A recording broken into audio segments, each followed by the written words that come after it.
Sebelumnya, Assalamualaikum warahmatullahi wabarakatuh.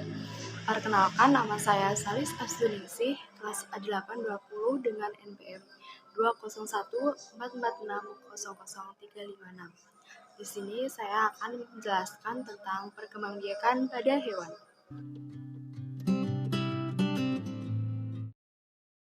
Tahukah kalian perkembangbiakan pada hewan terbagi menjadi dua cara?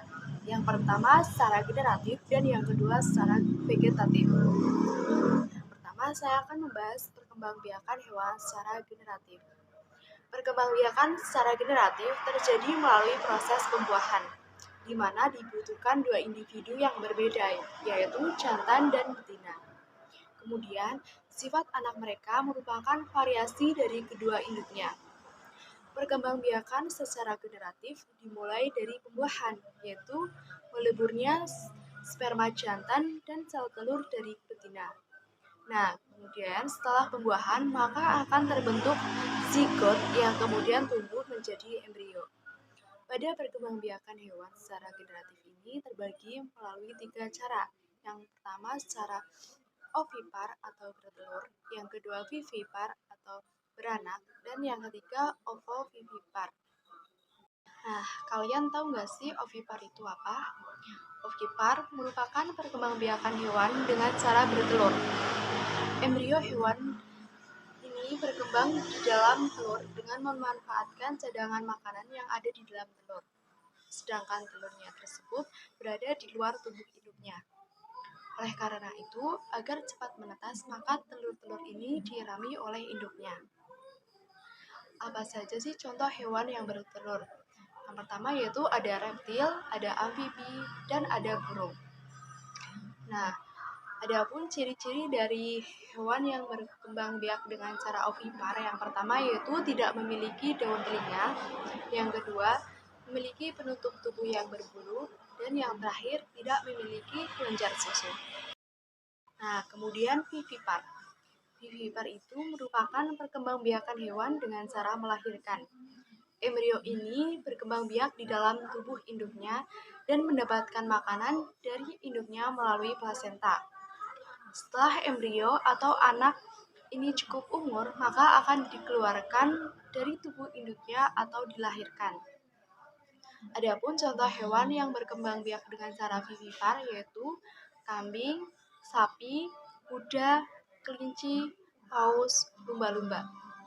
Adapun ciri-ciri hewan yang berkembang biak dengan cara vivipar, yang pertama yaitu memiliki daun telinga, yang kedua memiliki penutup tubuh berambut, yang ketiga memiliki kelenjar susu, dan yang keempat memiliki rahim. Kemudian ovovivipar. Ovovivipar ini merupakan perkembangbiakan hewan dengan cara bertelur dan beranak. Embrio hewan ini berkembang di dalam telur yang masih berada di dalam tubuh induknya. Setelah cukup umur, anak akan menetas dan keluar dari tubuh induknya sehingga tampak seperti melahirkan. Adapun contoh hewan yang berkembang biak dengan cara ovovivipar yaitu ada hiu, ular boa, dan kadal. Kemudian, ciri-ciri dari hewan yang berkembang biak dengan cara ovovivipar. Yang pertama yaitu embrio yang berasal dari zigot tumbuh di dalam tubuh induknya. Yang kedua, setelah cukup umur, telur tersebut akan menetas dan melahirkan. Yang ketiga, telur menjadi sumber utama cadangan makanan untuk embrio. Yang keempat, reproduksi dilakukan secara seksual dengan lawan jenis. Dan yang terakhir, induk tidak menyusui anaknya. Selanjutnya, saya akan membahas tentang proses perkembangbiakan hewan secara vegetatif. Hewan dapat berkembang biak tanpa melalui proses perkawinan atau yang disebut dengan perkembangbiakan secara vegetatif. Adapun ciri-ciri dari hewan yang berkembang biak dengan cara ini, yang pertama yaitu memiliki tubuh yang kecil, lunak, bentuk fisik tidak sempurna, serta tidak memiliki tulang belakang. Nah, pada hewan ini dapat dikelompokkan menjadi tiga cara. Yang pertama dengan cara tunas, yang kedua membelah diri, dan yang ketiga fragmentasi. Selanjutnya perkembangbiakan hewan dengan cara tunas. Perkembangbiakan hewan dengan cara tunas berbeda pada tumbuhan. Pada hewan, tunas baru masih berada pada tubuh hewan. Kemudian, tunas akan terlepas dari tubuh induknya setelah tunas dapat bertahan hidup dan dapat mencari makanan sendiri. Hewan yang berkembang biak dengan cara tunas, jika sudah dewasa, maka bentuk tubuh bagian bawah terdapat benjolan. Benjolan tersebut akan berkembang biak menjadi tunas tersebut. Tunas hewan setelah dianggap mampu bertahan hidup sendiri akan terlepas dari tubuh induknya. Kemudian proses ini terjadi secara alami. Adapun ciri-ciri dari hewan yang berkembang biak dengan cara tunas, yaitu memiliki bentuk tubuh yang lentur atau tidak kaki. Kemudian hidup di air, baik itu air tawar atau air sungai maupun air asin atau air laut.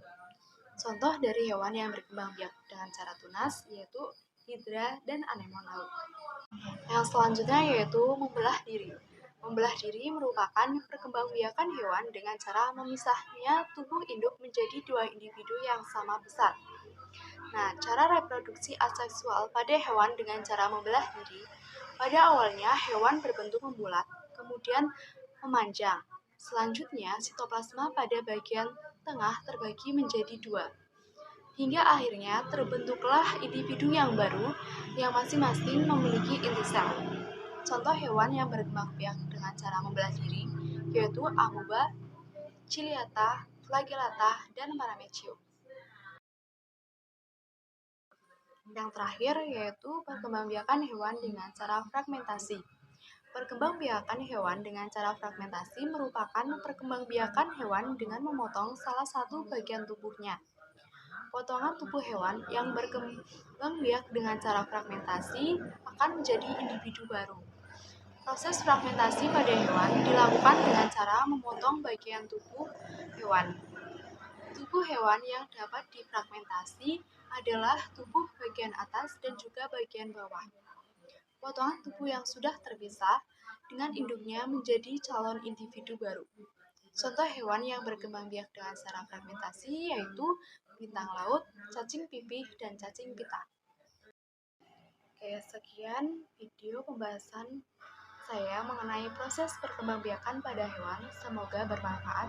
Wassalamualaikum warahmatullahi wabarakatuh.